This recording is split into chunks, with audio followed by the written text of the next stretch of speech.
Hi, thank you all for joining us today.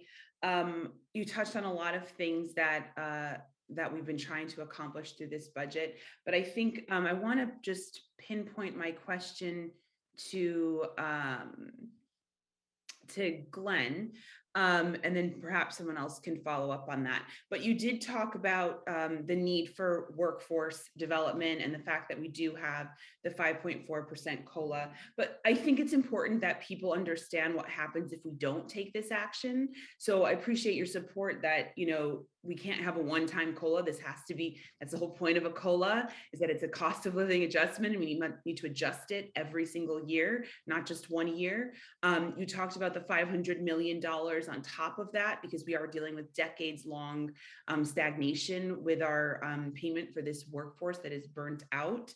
And of course, we do need to modernize our licensures to make sure that people can stay in these positions.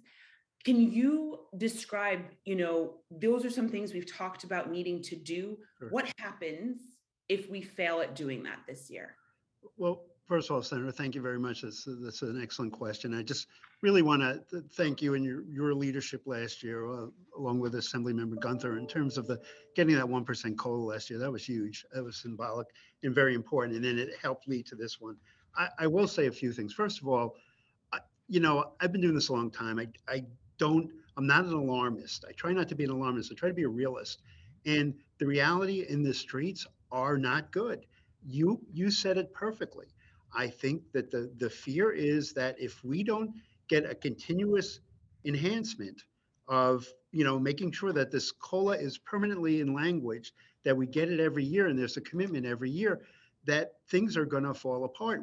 Nadia said it perfectly. We are sitting here on the brink of people, 30, 35%, 40% of our workforce is leaving us on a regular basis. We can't continue to operate the programming without that workforce. It's one thing to talk about services and systems of care, as you know, and it's great and innovative, and there's some incredibly innovative programs and ideas, but we don't have the staff to run them.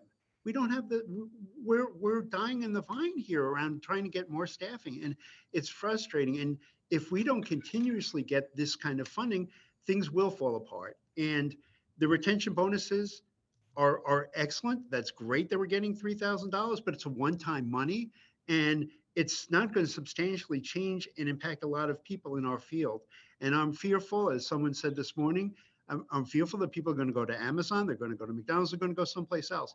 And we will lose people who are very mission driven and care greatly about our work. And unfortunately, we're going to lose them. And so the deaths of despair and everything else I was talking about, that's a real consequence of not having the services.